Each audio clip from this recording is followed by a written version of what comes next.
Welcome guys to a video where we'll do a short recap of the first quarterfinal match between Hikaru, Nakamura and Magnus Carlsen in the FTX Crypto Cup, which is the last major tournament of the Champions Chess Tour. First of all, I would like to say that this was a surprisingly good match. It's a quarterfinal, and you could understand if there would be a lot of nerves, some short draws maybe. But in this first match between Nakamura and Magnus Carlsen, White won all games. The match ended 2-2, which means that we'll go to a new match. And if that also ends 2-2, then there will be an Armageddon playoff, so this should be pretty good. We'll start with the first game. Nakamura plays with the white pieces, and he went for a Italian game. A Ruy Lopez, a Spanish opening. But you'll see in the later games that Magnus actually went for the Italian game every time. So we will get 4 games with e4, e5, this classical setup here. But then the players diverged and chose different openings, which is interesting. Tells us a bit about their style and preferences. So Nakamura plays it classically as in this game with the Ruy Lopez. Magnus chases the bishop, and we'll get the open Spanish with knight takes e4. And not to be confused with the Berlin. This is not like the Berlin, because now black has actually spent some time to chase the bishop away from b5. So if you would have this position right here and play knight f6 and then castles and then knight takes e4, then we will get the Berlin. But that's something else, and it's interesting that Magnus didn't go for this. But as we'll see, this was not a great success for Magnus, and I'm not completely sure he'll do this again. We'll see, but. Okay, Nakamura goes for the classical way of playing against this system. Black has grabbed the pawn after all, so White wants to open up the position and get his rook going down the e-file towards the opponent's king. So Magnus, of course, not trying to open up the position. He sacrifices the pawn back to get his pieces moving. d5 claiming a part of the center here, which is logical. Nakamura grabs the pawn back, bishop e6, and black has developed more freely. And the knight goes to c5, and you can develop the bishop to e7 in the next move and get castled, and everything is good. So what the open Spanish really is all about is, for black at least, getting the pieces developed rather quickly, and of course getting this pawn center moving with the d5 pawn. Often you're looking to push this pawn to d4 to get your pieces more active. Maybe you'll like to play f6 to break up the position, but very often it's something with c5, and very often just d4. Going solo with this d pawn, liberating your pieces and playing for activity. White, on the other hand, would like to establish a grip on the central square d4, probably playing like Nakamura does in the game, c3, getting the bishop to c2, knight to b3, round to d4, and just getting a grip on the game. And after moving the pieces around a bit, for example the knight to d4, maybe the other knight to d4, very often a long-term plan could be f4, f5. But this maneuver by Nakamura is the classical way of playing. And if Magnus didn't have played the d4 in this move, then you can end up getting slightly cramped with black. For example, with castles here, knight b3. Already we can see that the white is starting to establish a firm grip on the center here. So if you take this ab3, you will get the pawn to b4 even, and you'll control the central squares d4 and probably get the pawn to f4, f5 pretty fast here. So This is starting to look a bit passive for black, so d4 is a good way of liberating your position, liberating your game. Knight b3 nonetheless. And bishop e4, playing for activity, not really minding this pawn yet. And now bc3. So you might think that, okay, this pawn and this pawn as well are isolated and potentially weak. Yes, maybe, but especially this pawn on c3 controls vital squares, especially the d4 square is important here. Nakamura is trying to establish a knight on this square, as we'll see later in the game. So this pawn actually has a function, and it's not in an open file, so it's not really that easy to attack either. So at least not yet. So it's not weak in this position. Queen c2 is an annoying move, just stopping black from castling, because the pawn on h7 would be hanging, so that's not possible yet. Knight e7, and you see there's a question mark attached to this move. The best move supposedly was bishop d5, just getting rid of this very annoying and strong bishop on e4. That really stops us from getting castled. So this would be a logical continuation for black. Knight e7 might have the same plan, or might even plan to play the knight to f5, knight to d5, or might even it might even be the case that Magnus is pondering bishop f5 to exchange the bishop in this way. But at least Nakamura plays bishop g5, very annoying pin that really stops Magnus in his tracks in this position. And after h6, Nakamura wastes no time. Rook d1 threatening the queen. The queen moves away. A couple of exchanges are done, and the knight is going to this beautiful d4 square supported by the pawn. And if Magnus ever captures this knight, then okay, this pawn will roll over black, as we'll see in the game, because Magnus is actually forced to capture this knight. At least he feels compelled to, because yes, the queen is threatening the pawn on h6. The knight could jump to c6 and give a check, and suddenly there's all sorts of problems for black. Magnus chooses to take this knight off the board, but doesn't really help him, because Nakamura is just advancing his pawns, and suddenly we see that Magnus's king is trapped in the middle of the board, and Nakamura brings home the full point in a very efficient style here, picks up a couple of loose pawns, and in this final position he sacrifices the queen, forces resignation from Magnus, because if recaptures here, d7, and the pawn is unstoppable, and white will be a full rook up. Very good win by Nakamura, and a very nice start to the match. But as we'll see in the next game, Magnus was quick to reply. He chose the Italian game, one of his favorite openings recently, one he beat Sergei Karyakin in the New York World Championship match with.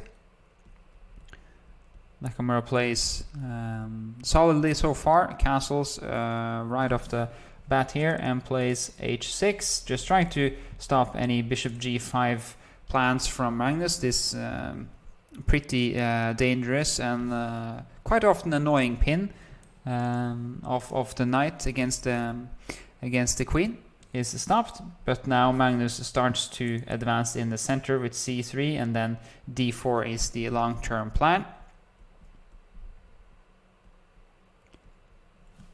And just notice how Magnus plays bishop e3. Doesn't really mind this. Sorry, this pawn on e4. If knight takes e4, I'm sure you'll figure out what to do. But de5 is just a very nice move here, because if de5 now, we'll trade some pieces first and take on b6. This might not look so dangerous, but c b6, and suddenly we can see that okay, the knight is suddenly up for grabs. The bishop moved away and paved the way for the rook on e1 to grab this loose knight. So that's how we punish that kind of pawn grabbing in the opening. ed4, Magnus recaptures cd4, and now d5 from Nakamura. And again, of course, if knight e4, then just d5, and if the knight moves away, we'll have the same kind of method to win the piece as earlier. And if bishop e3 first, then rook e3, and still we have the same problem. Two knights are hanging and you can't save them both. So d5, Nakamura breaks up in the center, trying to establish a firm grip on the square in front of the isolated pawn. This is often a very good recipe to stop any activity, because when you have an isolated pawn, you'd like to push this pawn up the board, create activity around the pawn, and play attacking chess. Nakamura is trying to stop Magnus in his tracks by blocking the position.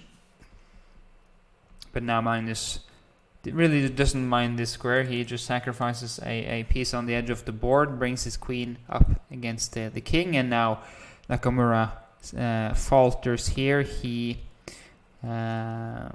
plays the wrong move. It's a very logical move to bring the bishop around to the defense of the king, but it was vital to play the knight to h7, probably to get the queen to f6 and defend the king in this way. And also the knight controls the g5 square, so it really stops this plan of Magnus here with rook e5, rook g5. So this swinging rook plan is utilized here by Magnus. Beautiful stuff. This is a kind of play you only see in textbooks, but it's cool to see in a practical game here in Rapid as well. Remember, they're playing 15 plus 10. So it's a rapid game with 15 minutes for the entire game, and you'll get an increment of 10 seconds per move. So they don't have a lot of time to think about these very complicated variations. Bishop g6, the rook goes to g5. Magnus had better moves here, for example, knight h4, but still rook g5 is enough to win in the game already, because the pressure against the bishop on g6 is too much. And after a couple of exchanges here, the black king is left all bare, completely naked, and then the rook comes around to e1 to e6, and it's completely curtains for Nakamura, and he resigns in the second game, 1-1. And now it's time for game number 3. Also a white win, also a game that started with e4, e5, and now another Ruy Lopez Spanish opening. Magnus now chooses the Berlin, the knight f6, but Nakamura doesn't really allow the classical Berlin. He plays d3 instead. Bishop c5, castles.